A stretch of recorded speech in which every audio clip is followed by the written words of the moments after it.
Hi students எல்லாரும் எப்படி இருக்கீங்க? ஸோ இன்றைக்கி ஒரு சூப்பரான ப்ராப்ளம் உங்களோட டிஸ்கஸ் பண்ணுறேன். ஸோ என்ன ப்ராப்ளம் அப்படின்னு பார்த்தீங்கன்னா, இந்த எக்ஸாம்பிள் இல்லாமல் இது ஒரு நல்ல ஸ்டாண்டர்டான கொஸ்டின். நம்மளுக்கு வந்து இன்ட்ரோடக்டரி ப்ராப்ளம்ஸில் கொடுத்தது நம்மளோட என்சிஆர்டிலேருந்து தான்.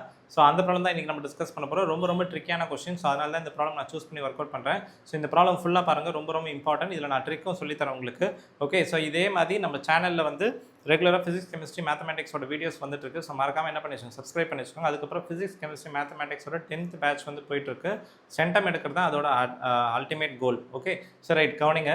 So we'll start from here. A convex lens forms a real and inverted image of a needle at a distance of 50 cm from it. Okay, so convex lens நம்ம கிட்ட இருக்கு, real and inverted image form ஆயிருக்கு அப்படின்னு சொல்லியிருக்காங்க. Of a நீடல்னா என்னது, அதுதான் நம்மளோட object. So needle is going to be our object. So at a distance of 50 cm from it. So image form ஆனது எவ்வளோ டிஸ்டன்ஸில் இருக்கான், 50 cm ஃப்ரம் இட். ஸோ லென்ஸ்லேருந்து 50 cm தள்ளி என்ன ஆகுது, இமேஜ் ஃபார்ம் ஆயிருக்கு அப்படின்றது தான் அர்த்தம். Okay, so where is the needle placed in front of the convex lens if the image is equal to the size of the object. So where is the needle placed அப்படின்னா என்ன அர்த்தம் சொல்லுங்க பார்க்கலாம். Where is the needle பிளேஸ்ட்னா they're asking what is the object distance. நீடலோட distance தானே கேட்குறாங்க. S, so நல்லா கவனிங்க. ஸோ இதுதான் நம்மளோட லென்ஸு. கொடுத்துருக்கிறது என்னது, கான்வெக்ஸ் லென்ஸ். இப்போது உங்களுக்கு நான் ஒரு ட்ரிக்கை சொல்ல போகிறேன், கேர்ஃபுல்லி லிசன் இயர். அது வந்து கான்வெக்ஸ் லென்ஸாக இருக்கட்டும், கான்கேவ் லென்ஸாக இருக்கட்டும், எப்போல்லாம் இமேஜ் வந்து லென்ஸுக்கு ரைட் சைடில் ஃபார்ம் ஆகிருக்கோ அப்போல்லாம் அந்த லென்ஸ், அந்த இமேஜ் கண்டிப்பாக என்னவாக இருக்கும், ரியல் அண்ட் இன்வெர்ட்டடாக இருக்கும். டிமினிஷ்டாக, வெரி இம்பார்ட்டன்ட் கவனிங்க, டிமினிஷ்டாக மேக்னிஃபைடு என்லார்ஜ்டான்றது நான் சொல்லலை, அது வந்து மாறலாம், அது I am not going to guarantee that. Okay, so இங்கே லென்ஸுக்கு ரைட் சைடில் இமேஜ் வந்தால் மட்டும்தான் ரியல் அண்ட் இன்வெர்ட்டடாக இருக்கும். புரியுதா? அதே மாதிரி இப்போ இங்கே பாருங்கள், அதே மாதிரி இமேஜ் வந்து மிரர் லென்ஸுக்கு லெஃப்ட் சைடில், I am talking only about the lens. இது மிரருக்கு யூஸ் பண்ண முடியாது, நாட் ஃபார் மிரர்.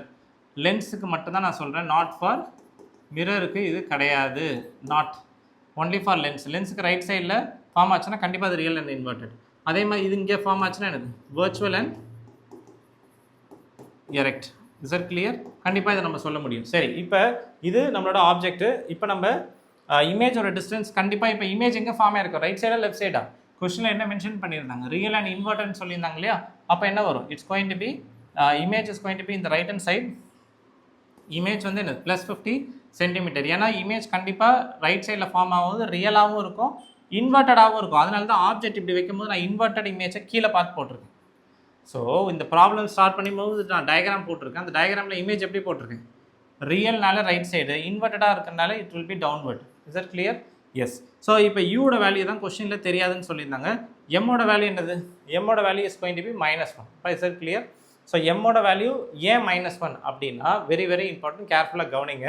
ஏன் இங்கே எம்மோட வேல்யூ -1? ஹவு? Very important. நான் ஆல்ரெடி சொல்லிட்டேன், அது லென்ஸு இல்லை மிரர் ரெண்டு பேருக்குமே இதை அப்ளை பண்ணலாம்.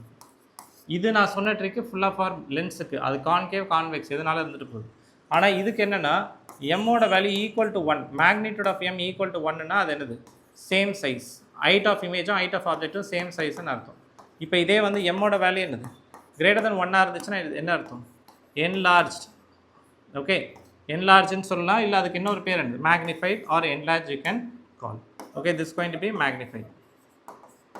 ஓகே, ஸோ அதே மாதிரி எம்மோட வேல்யூ என்னது, லெஸ் தென் 1னா it's going to be diminished. Is it clear? Yes. So இப்போ வி ஆர் ஹேவிங் 3 கேசஸ். இதே வந்து எம்மோட வேல்யூ என்னது, கிரேட்டர் தென் 0 அப்படின்னா இட்ஸ் கோயிங் டு பி என்னது, பாசிட்டிவாக இருந்துச்சுன்னா it's going to be virtual and erect. அதே வந்து எம்மோட வேல்யூ என்னது, லெஸ் தென் 0வாக இருந்தது, ரியல் அண்ட் இன்வெர்ட்டட். ஸோ இதெல்லாமே basic things you should know. இப்போ கொஸ்டினில் வந்து என்ன சொல்லியிருந்தாங்க, ஹைட் ஆஃப் இமேஜும் ஆப்ஜெக்டும் என்னது, சேம் சைஸ் அப்படின்னு ஈக்குவல் மென்ஷன் பண்ணியிருந்தாங்க. ஈக்குவல்னா என்ன அர்த்தம், இப்போ ஈக்குவல்னா மேக்னிடியூட் கண்டிப்பாக என்னவாக இருக்கணும், அதுக்கு சேம் சைஸில் height of image and object. So magnitude should be equal to 1. So அதனால தான் நான் இங்கே என்ன போட்டிருக்கேன், எம்மோட வேல்யூ 1ன்னு நம்மளுக்கு வரும். அட் த சேம் டைம் கொஸ்டினில் ரியல் அண்ட் இன்வெர்ட்டடாக நெகட்டிவாகவும் இருக்கணும்ல. ஸோ மேக்னிடியூட் 1 லெஸ் தென் 0வாகவும் இருக்கிறனால நான் என்ன போட்டிருக்கேன், எம்மோட வேல்யூ -1ன்னு போட்டிருக்கேன். இப்போ இந்த ரெண்டு கண்டிஷனும் இது சாட்டிஸ்ஃபை பண்ணதில்ல.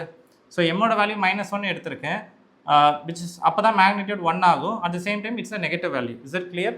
ஸோ இப்போ நம்ம என்ன பண்ணிட்டோம், கொஸ்டினில் எம் கொடுக்கல, ஆனால் நான் எம் கண்டுபிடிச்சிருக்கேன். Very important trick. Okay so இப்போ வியோட வேல்யூ எம்மோட வேல்யூ வேணும் கரெக்டாக இப்போ இதுதான் நம்மளோட magnification formula for lens so u நம்மளுக்கு வந்து வி தெரியும் எம் தெரியும் with a sign so m வந்து -1 வியோட வேல்யூ +50 ஸோ சப்ஸ்டியூட் பண்ணுங்கள் எனக்கு யூவோட வேல்யூ என்ன கிடைக்கும் -15 கிடைக்கும் ஸோ இமேஜ் வந்து ஆப்ஜெக்ட் வந்து லெஃப்ட் சைடில் -50 சென்டிமீட்டரில் இருக்குது இப்போ கொஸ்டினில் பவர் என்னன்னு கேட்டிருந்தேன் power of lens is nothing but what 1/f so 1/f நம்மளுக்கு தெரியணும் கொஸ்டினில் கேட்டது என்னது பவர் என்னன்னு கேட்டிருக்காங்க ஆனால் நம்மளுக்கு கொஸ்டின் இந்த வரைக்கும் எஃப் நம்மளுக்கு தெரியாதுல்ல sir no we don't know what is f so அப்போ நான் எஃப் கண்டுபிடிக்கிறதுக்கு நான் என்ன பண்ண போகிறேன்னா I'm going to use the lens formula 1/v - 1/u = 1/f so எனக்கு எஃப் தான் வேணும் 1/f எனக்கு வேணும் ஸோ யூவோட வேல்யூ வியோட வேல்யூ சப்ஸ்டியூட் பண்ணுங்கள் ஸோ வியோட வேல்யூ +50 மறந்துடாதீங்க நம்ம சென்டிமீட்டரில் தான் போடுறோம் ஸோ +50 இது வந்து என்னது -50 ஸோ மைனஸ் என்ன ஆகிடும் ப்ளஸ் ஆகிடும் ஃபைனலாக ஆட் பண்ணுங்கள் you will get what -50 by that is 2/50 1/25 centimetre so நம்மளுக்கு என்ன கிடச்சிருக்கு முக்கியமான பாயிண்ட்டு பவர் வந்து 1/25 சென்டிமீட்டர் வந்துருச்சா இப்போ 1/f value what is 1/f value இதோட வேல்யூ என்னது 1/25 சென்டிமீட்டர்னு வந்துருச்சு ஏன்னா சென்டிமீட்டரில் போட்டிருக்கு minus plus you will get 1/25 centimetre so 1/f வந்து 1/25 centimetre clear yes or no வந்துருச்சு இப்போ எப்போவுமே பவரை சொல்லும்போது நம்ம ஒரு முக்கியமான இதில் என்ன சொல்லணும்னா டயாப்டர் அப்படின்ற யூனிட்டில் தான் சொல்லணும் ஓகே கேபிட்டல் டின்னு சொல்லுவாங்க that is always you should write in the form of one by metre சென்டிமீட்டரில் இருக்கக்கூடாது எப்போவுமே பவரை நீங்கள் ரெப்ரசன்ட் பண்ண போகிறீங்கன்னா டயாப்டர் கேபிட்டல் டின்னு சொல்லுவாங்க